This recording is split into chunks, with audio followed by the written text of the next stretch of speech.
அப்ப அதிகாரம் அப்படின்னா என்ன? ஒருத்தனை கூப்பிட்டு பிடிச்சுக்கடா அப்படின்னா வாங்கிக்கணும்.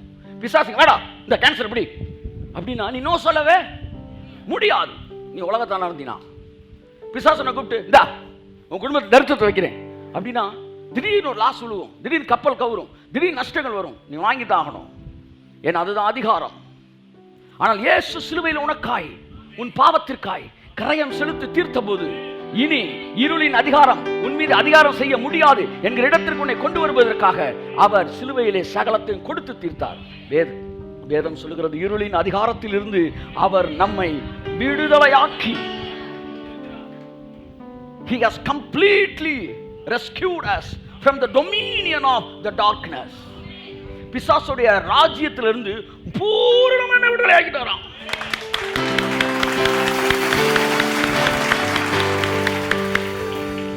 இங்க ராஜாவின் புத்திரர் எந்த காரணத்துக்கு ஒன்று பிரமிசஸ்குள்ள ஓடி வரக்கூட முடியாது. விக்டோரியா மகாராணி வராங்க, இல்லை ஒரு வராங்கன்னு வச்சுக்குவோம். ஒன்று நீங்கள் வேகமாக காருக்கு குறுக்க பாஞ்சு உள்ளே போய் காரை தொடுறீங்க, உங்களை என்ன செஞ்சிருவாங்க? தூக்கிடுவாங்க. இல்லை உனக்கு சுட்டா கூட அதில் ஆச்சரியம் கிடையாது, சுட்டுருவாங்க. ஏன்னா நீ பாம்பமாக கட்டிட்டு வரியான்னு தெரியாது. தரதரன்னு அடிச்சுட்டு உயிர் இழுத்துக்கிட்டு போய் கேட்பாங்க, தம்பி உன் பேர் என்ன பண்ணுவாங்க? எதுக்கு ஏன் வந்தாலும் அப்புறம் நீ வரவே கூடாதுப்பா, வரவே கூடாது. இல்லை காரை தொட்டு பார்க்கலாம் வந்தேன். கார் இல்லை, அந்த ட்ராக்குக்குள்ளே நீ வர முடியாது. ஏன்னா இந்த பாதையே ராஜபாதை, ராஜபாதைக்குள்ள வரவே முடியாது. நீங்கள் ராஜாவின் புத்திரராக இருக்கிறீர்கள், உங்கள் பாதை ராஜபாதையாக இருக்கிறது. ராஜபாதையில எந்த ஒரு மனுஷனும் நல்ல நோக்கத்தோட உள்ள போக முடியாது.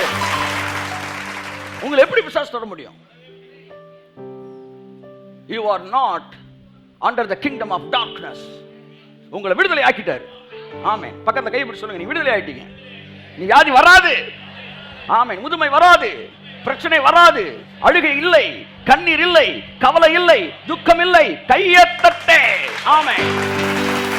ஆவியானவர் உதவி செய்வாராக, ஆவியானவர் உதவி செய்வாராக, உங்களுக்கு ஆவியானவர் உதவி செய்வாராக. இருளின் அதிகாரத்தில் நம்ம விடுதலை ஆக்கி தமது அன்பின் குமாரனுடைய ராஜ்யத்திற்கு உட்படுத்தினவருமாய் இருக்கிறார். உட்படுத்திட்டாராம். நிகழ்காலமா எதிர்காலமா? டக்குன்னு சொல்லுங்க. நீங்கள் எதிர்காலமா? இருண்ட காலம் என்ன? கடந்த காலம், பாஸ்ட் டென்ஸ். உங்களை அன்பின் குமாரனுடைய ராஜ்யத்திற்கு உட்படுத்திட்டார். அப்படின்னா இப்ப நீங்க எங்க இருக்கிறீங்க? ராஜ்யத்துக்குள்ளதான் கை தட்டுங்க இருக்கிறீங்க. ஒரு ஆள் பக்கத்தில் இருக்காங்க சொல்லுங்க, எனக்கு தெரியல, ராஜ்யத்துக்குள்ள இருக்க எனக்கு தெரியல. ஒரு ஆள் சொல்லுங்க, இன்னொரு ஆள் சொல்லுங்க, ஒரு ஆள் மட்டும் சொல்லுங்க, எனக்கு தெரியல.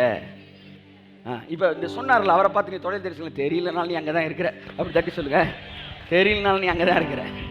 தொடையில் நல்லா கொடுங்க, பலாருன்னு கொடுங்க. தெரியலனாலும் அங்கே தான் இருக்கிற. இல்லை எனக்கு தெரியல, அங்கே தான் இருக்கிற. ஆமென். ஜான், இப்போ நீங்கள் சர்ச்சில் இருக்கிறீங்க, உங்களுக்கு தெரியுதா? உணர்றீங்க, ஆனால் கண்ணில் தெரியுதப்ப சீக்கிரம் தெரிய போகுது, வேற விஷயம். ஆமாம். இப்போ தெரியுதா? தெரியல. தெரியலனாலும் நீங்கள் சர்ச்சில் இருக்கிறீங்க. இது அப்படி இருக்கு. அப்படிதான் உங்களுக்கு தெரியல, ஆனால் நீங்கள் அங்கே தான் இருக்கிறீங்க. ராஜ்யத்துக்குள்ள நிறைய ஆசீர்வாதம் இருக்கு. இந்த ஆசீர்வாதத்தெல்லாம் தெரிஞ்சுக்கிட்டு நீங்கள் ரட்சிக்கப்படலை. அதுதான் சிக்கலை. இங்கே நான் சொன்னேன், இவ்வளோ மேட்டர் இருக்கா? எனக்கு தெரியவே தெரியாது ஆண்டவரே என்ன.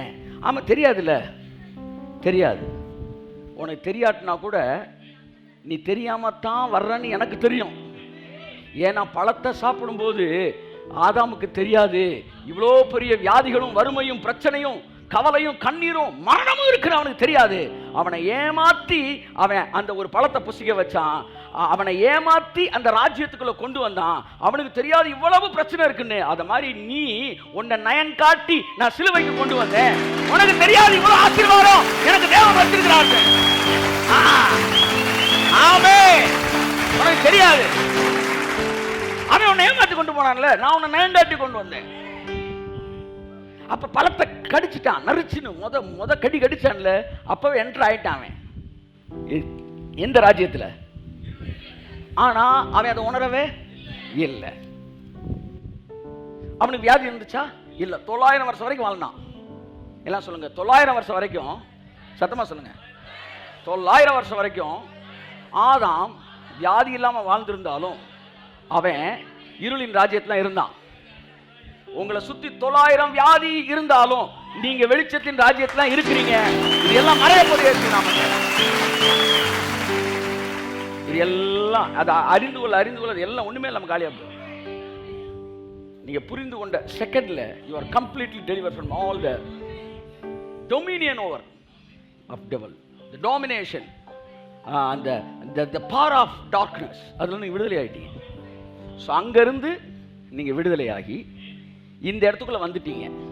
இது ரெண்டையுமே நீங்க உணராம இருந்தாலும் பிரச்சனை கிடையாது. இயேசுவே ஆண்டவர் நீங்களே அம்புட்லையும் உள்ள வச்சுட்டாரு. இவன் பழம் நான்ல அந்த பழத்தை ஒரு கடி கடிச்சான்ல, பழத்துக்குள்ள அம்புட்டையும் வச்சான். இங்க இயேசுவே ஆண்டவர் நான்ல அதுக்குள்ள அம்புட்டையும் வச்சுட்டாரு.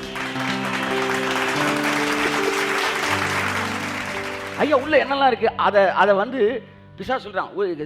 சாப்பிட்டா என்னெல்லாம் நடக்கும், கேன்சர் வரும், அந்த வியாதி இந்த வரும், டிபி எல்லா வியாதியும் உங்க குடும்பத்துக்கு வரப்போகுது.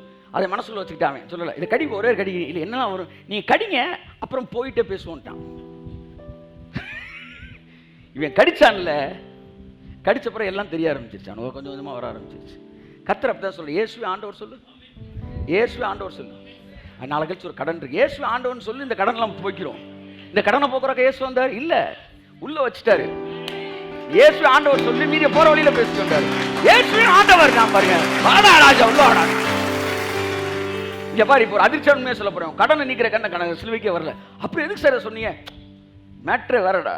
இவ்வளவா உள்ள போகும்போதுதான் இவ்வளவு பெரிய விஷயத்தை தேவன் வச்சிருக்காரா. உன்னை நயங்காட்டி வனாந்திரத்திலிருந்து கர்த்தர் என்ன செஞ்சாராம்? அழைத்து கொண்டு வந்தாராம். நயங்காட்டி அழைச்சிட்டு வந்தாராம். ஆமென். வனாந்திரத்திலிருந்து வருகிற இவள் யார்? அப்படிதான் சொல்லுது. வனாந்திரத்திலிருந்து வெளியே கொண்டு வர நயங்காட்டி. இனி என்ன சொல்லிட்டாங்க? வனாந்திரத்துக்கு நயங்காட்டி கொண்டு வரான்ட்டாங்க. வா வா வா வா வா வனாந்திரத்துக்கு வரல, வனாந்திரத்திலிருந்து வெளியே கொண்டு வர்றாரு. நம்ம வெளியே கொண்டு வந்துட்டாரு. இந்த ரெண்டையுமே உங்களால் உணர முடியாட்டாலும் பரவாயில்ல. நீங்க இருளின் ராஜ்யத்திலிருந்து விடுதலையாக்கப்பட்டு அன்பின் குமாரனுடைய ராஜ்யத்துக்கு உள்ள வந்துட்டீங்க.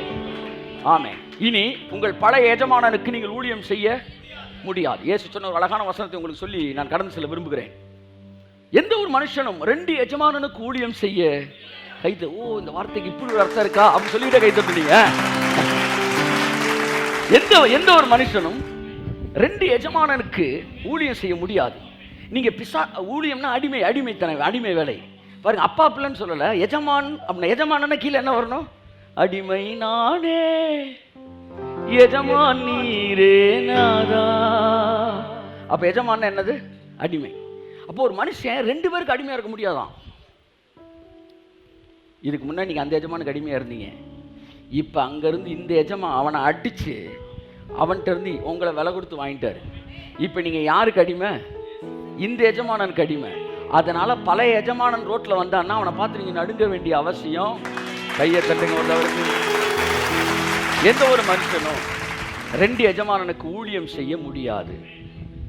ஒன்று, ஒருவனை கனம் பண்ணி இன்னொருவனை அசட்டை செய்வான். எல்லாம் சொல்லுங்க. இன்னொருவனை நீங்க சொல்ல அசட்டை செய்வான். சொல்லுங்க. இன்னொருவனை தேவனுக்கும் உலகப் பொருளுக்கும் உலகத்தின் வல்லமைக்கும் 2க்கும் ஊழியம் செய்ய உங்களால முடியாது. அதனால நீங்க தேவனுடைய ராஜ்யத்தில் இருந்துக்கிட்டு வியாதியை உள்ள வாங்கிக்கிட்டு வாழவே முடியாது. அங்க வரீங்க. ஆமென். இனிமே நீங்க ஒரு ராஜ்யத்துக்குள்ள தான் வாழ முடியும். அதனால வியாதியை பார்த்து சொல்லிருங்க, இல்லப்பா நீ கிளம்பிரு. ஆமா, உன்னை நான் வந்து என்ன செய்யணும்? அசட்டை பண்ணி தான் ஆகணும். கிளம்பிரு. ஏன்னா எனக்கு இன்னொரு எஜமானன் வந்துட்டாரு. அந்த எஜமானன் நல்ல எஜமானன். கரங்களை தட்டி கர்த்தருக்கு praise the Lord, hallelujah. So இந்த ராஜ்யத்துக்குள்ள நீங்கள் நேரடியாக ராஜாவுடைய தனிப்பட்ட தொடர்பிலே நீங்கள் வந்து விடுகிறீர்கள். ராஜ்யம்னா அரசாங்கம் இருக்கணும், அரசபை இருக்கணும், அமைச்சரவை இருக்கணும், எல்லாமே இருக்கணும். எல்லாமே இருந்தாலும் ஒரு ராஜ்யத்தின் சிறப்பான அம்சம் என்னவென்றால் ஒவ்வொரு மனிதனும் ராஜாவுடைய தனிப்பட்ட தொடர்பிலே இருக்க முடியும் என்பதுதான் பரலோக ராஜ்யத்தின் அதிசயம். ரோமனுடைய கவர்மெண்ட் எப்படி இருந்துச்சுன்னா அப்படிதான் டிசைன் பண்ணப்பட்டிருந்தது.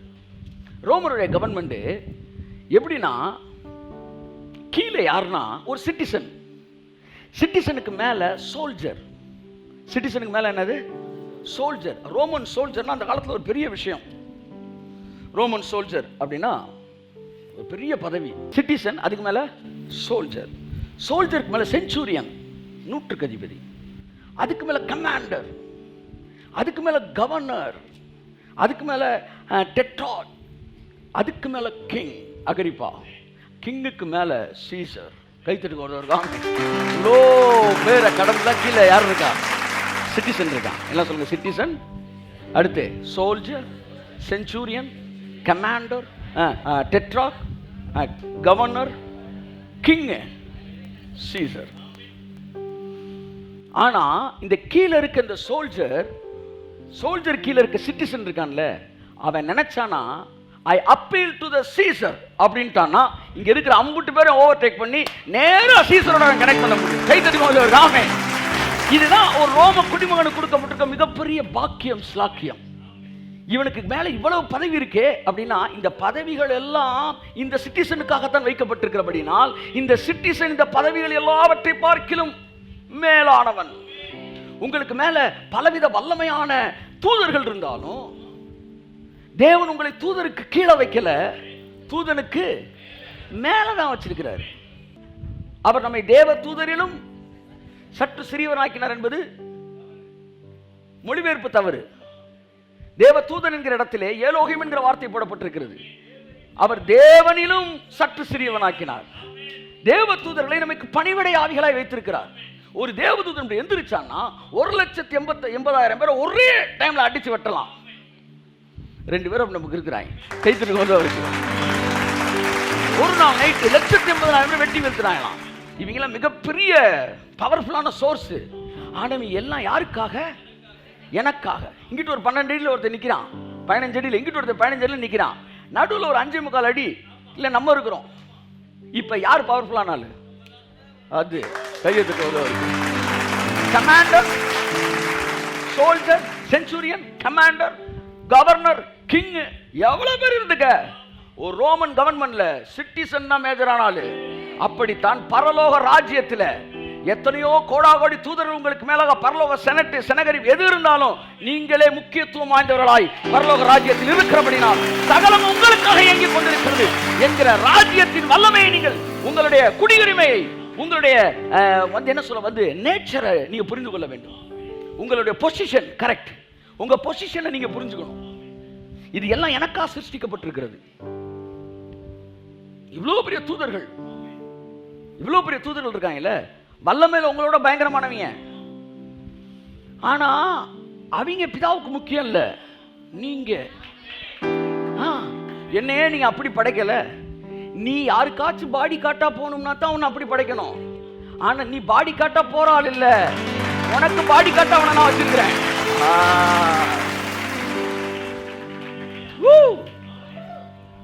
ஜாம் பாட்டில் இவ்வளவு பெருசு இருக்கு. ஒரு பையன் பக்கத்துல நின்று, அவன் உயரத்துக்கு பழைய அட்வர்டைஸ்மெண்ட் பார்த்துருப்பீங்க, இப்படி இப்படி வெட்டி இப்படி தொட்டு சாப்பிடுவான். இந்த பையன் விளையா இருப்பான், ஜாம் பாட்டில் அதோட பெருசா இருக்கும். பாட்டில் பெருசா, பையன் பெருசா? ஆனால் எது பெருசா இருக்கு பார்க்குறதுக்கு? அப்போ கத்தருக்கு நீ பாட்டில் ஆயிடுறியா, பையன் ஆயிடுறியா? அவ்வளோ பெரிய பாட்டில் இருந்தாலும் நீ டேஸ்ட் பண்ணுறதுக்கு தான் அந்த பாட்டில். அந்த மாதிரி எவ்வளவு பெரிய பெரிய பெரிய இதாக பண்ணுறான். இப்போ தாஜ்மஹால் இருக்கு, நீ பாரு, நீயும் தாஜ்மஹாலாக மாறணும்னு நினைக்கிறேன். நீ இதுக்கு தாஜ்மஹால் ஆகணும், நீ பாரு. ரஜினி ரியர் கமல், நான் அவராக மாற முடியல. ஏதோ நம்ம அவரை மாதிரி சிலர் இருக்கிறோம், அதை பற்றி பிரச்சனை இல்லை, அதை பேச வரல. ஒருவேளை அப்படி இருக்கிற அவராக மாறணும் நீங்கள் நினைக்காதீங்க. அவங்களெல்லாம் நீங்கள் பார்த்து அடுத்து அடுத்து அப்படின்னு நீங்கள் பார்க்கும்போது உங்களுக்கு முன்னாடி நடிக்கிறதுக்கு தான் எங்களை வச்சிருக்கிறாரு. கைத்தட்டு வரைக்கும் சார் சார் நல்லா கவனிங்க. அந்த காலத்தில் ராஜாக்கள்லாம் இருக்கும்போது யாருங்க ஆரம்பமாகட்டும் அப்படின்னா ஜரதந்தன் ஜரதாரே அப்படி வருவாங்க, அப்படி வந்து நிற்பாங்கல்ல. இவங்கெல்லாம் வந்து ஆடுவாங்கல்ல. இவங்க பெரிய ஆளா? முன்னாடி ஒருத்தர் உட்காந்து பார்த்துக்கிட்டு இருக்காருல்ல, அவர் பெரிய ஆளா? அப்புறம் என்ன சார், சினிமா ஸ்டார்ஸ் பெரிய ஆளா, நீங்க பெரிய ஆளா? உங்களுக்கு முன்னாடி நீங்க அப்படி வீட்டில் அப்படி உட்காந்து ஆரம்பமாகட்டும் அப்படின்னு அப்படி வருவாங்க அவங்க. அப்ப நீங்க கிங்கு, அவங்க யாரு? உங்களை என்டர்டெயின் பண்ற ஆட்கள். ஆமா, வெயில்ல மலையில நின்று அவங்க ஆடுற ஆட்டம் பாரு, அது முன்னாடி வருவாங்க, அப்படி வராங்க. நீங்க அப்படியே பார்க்கணும். அவர்கள் தான் அடுத்து அப்புறம் சேனலை மாற்றேன். அந்த காலத்தில் ராஜா அடுத்தடுத்த சீனை போகிற சேனல் ரைட் எல்லாம் ரைட்டாக இருக்குது, ரைட் போடு, ராஜாவுக்கு வேலை இருக்குது, கொஞ்சம் ஆஃப் ஆகுங்கடா. சரிங்க சார், எல்லாம் டிவி பெட்டிக்குள்ள ஓடிடுவாங்க. டக்குனு நீங்கள் வேலையை பார்த்துட்டு திரும்ப ஆரம்பமாகட்டும். ஆனால் நம்மளுடைய ஒர்க்கு தெரில. அப்படிதான் தூதர்கள்லாம் பெருசு பெருசாக இருக்கிறாங்க, பயங்கரமாக இருக்கிறாங்க.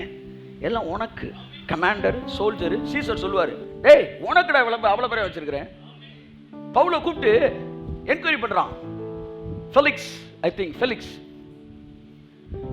பவுலை கூப்பிட்டு பேசுகிறோன்னே எருசலேம் வந்து உன் மேலே குற்றம் சாட்டுறாய். நாளைக்கு நான் எருசலேம் போகிறேன், எதுவும் சொல்லணுமா? இல்லை, எருசலேம் போகிறான். எருசலேம் போனோன்னா அங்கே ஒரு 10 நாள் உட்கார வச்சு சப்பாத்தியும் குருமாவும் போட்டோன்னே தின்னுட்டு இந்த ஃபெலிக்ஸ்ன்றவன் என்ன செய்யணும்னு சொல்லுங்க, நான் அவரை விசாரணைக்கு கூப்பிட்ற மாதிரி எருசலேம் கூப்பிட்டுவாங்க, நாங்கள் வச்சு செஞ்சிடறோம் சார் அப்படின்றாங்க.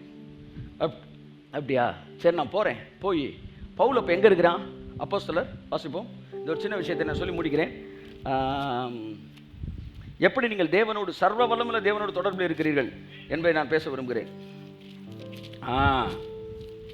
அப்போஸ்தலர் 25, அப்போஸ்தலர் நடவடிக்கைகள் 25. பவுல் அப்பொழுது எங்கே இருக்கிறான் என்றால் செசரியாவில் இருக்கிறான். செசரியாவில் காவல் வச்சிருக்கிறாங்க. ரோமுக்கு கண்ட்ரிக்கு கொண்டு போயிட்டாங்க. கிங்டம் ஆஃப் ரோம்ல இருந்து வந்து ரோம்கே கொண்டு போயிருக்காங்க. இப்போ எருசலேமில் இருக்கிறவங்க என்ன செய்கிறாங்க, இந்த ஃபெலிக்ஸ்ன்றவரை கூப்பிட்டு, சார் ஃபெலிக்ஸ் இல்லை, ஃபெலிக்ஸ் போயிட்டான். ஃபெலிக்ஸ் வந்து ஏதாச்சும் ரூபாவா தருவாரான்னு பார்த்தான், தரலன்னு ஒன்று கிளம்பி போயிட்டான். அவன் காவல்லே வச்சுட்டு போயிட்டான். அடுத்து ஃபெஸ்டஸ்னு ஒருத்தன் வரான், பெஸ்டு. இவர் என்ன பண்ணியிருக்காரு, எருசலேமுக்கு போயிருக்காரு. வாசிங்க 1:25 சீக்கிரம். பெஸ்து என்பவன் நாட்டிற்கு அதிபதியாக வந்து 3 நாளான பின்பு செசரியாவில் இருந்த எருசலேமுக்கு போனான். செசரியாவில் இருந்து எருசலேமுக்கு போனான். ஓகே. அப்பொழுது பிரதான ஆசாரியனும் யூதரில் முதன்மையானவர்களும் அவனிடத்தில் வந்து பவுலுக்கு விரோதமாக பிராது பண்ணி யாரு அந்த தலைவர்கள்லாம் வந்து மெதுவாக பிரதான ஆசிரியர்கிட்ட பேசுகிறேன். பிரதான ஆசிரியர்லாம் சேர்ந்து நேராக போய் ஃபெஸ்டஸ்ட்ட பேசிட்டாங்க. ஐயா, எங்களால் ஒன்றும் செய்யலை, எங்கள் நிலைமையில கண்ட்ரோலே பண்ண முடியல. இவங்க எல்லாம் போய் பெஸ்ட்டு பேசிட்டாங்க. பிராதுன்னா என்னங்க சார்? பிராதுனா பெட்டிஷன் பண்ணிட்டாங்க. பிராது கொடுத்தது யாரு? பிராது கொடுத்தவன், பிராது வாங்கினவன், இந்த மாதிரி விஷயங்கள்லாம். 3 வாசிங்க. அவனை வழியிலே கொன்று போடும்படி சற்பனையான யோசனை உள்ளவர்களாய் தங்கள் மேல் தயவு செய்து அவனை எருசலேமுக்கு அழைப்பிக்க வேண்டும் என்று வேண்டிக் கொண்டார்கள். ஐயா, எருசலேம் கூட்டுவாங்க, நாங்கள் வச்சு நாங்கள் விசாரிக்கணும். ஆனால் பிளான் என்ன? வர்ற வழியில் போட்டு தள்ளிடணும். அந்த காலத்திலே கோர்ட்டுக்கு வரவில்லை கொள்றதுக்கு 4 பேர் இருந்திருக்கிறாங்க. கொள்றதுக்கு பிளான் பண்ணலாம் யாரு? பிஷப்பு, மாடரேட்டு, வந்து வேற யாரு, பிசி மெம்பரு, டிசி மெம்பரு. ஆமாம், இவங்க எல்லாம் அந்த காலத்தில் பிளானை போட்டு காலி பண்ணுறதுக்கு பிளான் பண்ணியிருக்கிறாங்க பவுல. உடனே பெஸ்ட் எடுத்தோன்னு ஒத்துக்கலை. வாசிங்க 4. அதற்கு பெஸ்து பிரதியுத்தரமாக, பவுலை செசரியாவிலே காவல் பண்ணி இருக்கிறதே, நானும் சீக்கிரமாக அங்கே போகிறேன். ஆகையால் உங்களில் திறமை உள்ளவர்கள் கூட வந்து அந்த மனுஷனிடத்தில் குற்றம் ஏதாகிலும் உண்டானால் அந்த குற்றத்தை அவன் மேல் சாட்டட்டும். உடனே பெஸ்ட் என்ன சொல்றான், சார் நீங்களும் அங்க வந்துருங்கப்பா. எதுக்கு இங்க? இவனுக்கு தெரியல, வேற வரல காலி பண்ண போறான். ஆனா சொல்றான் அங்க வந்துருங்க. ஒருவேளை தெரிஞ்சிருக்கும், ஆனா கவனிக்கிற மாதிரி கவனிக்கல. அப்ப இவன் தெரியாம மாதிரியே பேசிட்டு இருக்கு. அங்க வந்துருங்கன்றான். இவங்க இல்லை, இங்கே வச்சதானே அவனை செய்ய முடியும், அங்கே செய்ய முடியாது அப்படின்னு யோசிச்சுட்டு, ஐயா இங்கே கூட்டிகிட்டு வர முடியாது, அதெல்லாம் முடியாது, நீங்கள் அங்கே வாங்கன்ட்டான். அடுத்த வசனம், அவன் அவர்களிடத்தில் ஏறக்குறைய 10 நாள் சஞ்சரித்து, இதுதான் முக்கியமான வார்த்தை. 10 நாள் அவங்க கூட இருந்தான் இல்லை, எல்லாம் சொல்லுங்க. அதோட அவனை கன்வின்ஸ் பண்ணிட்டாங்க, கவனிக்கிற மாதிரி கவனிச்சிட்டாங்க.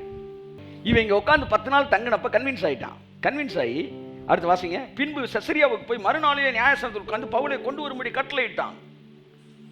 போனவொன்னு அடுத்த நாளே பவுல் மேட்டரை விசாரிக்கிறான்னா எவ்வளோ கவனிச்சிருப்பான்னு தெரியல. போனவொன்னே அந்த ப்ராஜெக்டை முடிக்கின்றான்னு பவுலை கூட்டினோடனே பவுல்கிட்ட எல்லாம் பேசுகிறான். பவுல் விடிய கதையை சொன்னோடனே இவன் என்ன சொல்கிறான் கடைசியா 9 வாசமா. அப்பொழுது பெஸ்து யூதருக்கு தயவு செய்ய மனதாய். பெஸ்து யாருக்கு தயவு செய்ய மனதா இருக்கான்? பவுல் ஒரு ரோமன். பவுலுக்கு முன்னாடி இருக்கிறவன் இவன் ஒரு கவர்னர், இவனும் ஒரு ரோமன். நல்லா கவனிங்க, நீங்க பரலோக குடிமகனாய் இருந்தால் இந்த கிங்டம்க்கு வெளியில இருக்கிறவன் உங்களை தொட முடியாது மட்டும் இல்ல, இந்த கிங்டம்க்குள்ள இருக்கிறவனே கூட உங்களை தொட முடியாது. ஆமென்.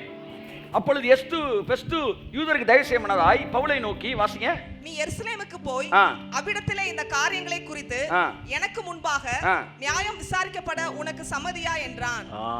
கேட்கிறான், தம்பி மீதி மேட்டர் நம்ம ஜெருசலேம்ல வச்சுக்கோமா அப்படின்றான். வச்சுக்கோமான்னு உன்ன பவுல் பெரிய பிரெயினி ஃபெல்லோ.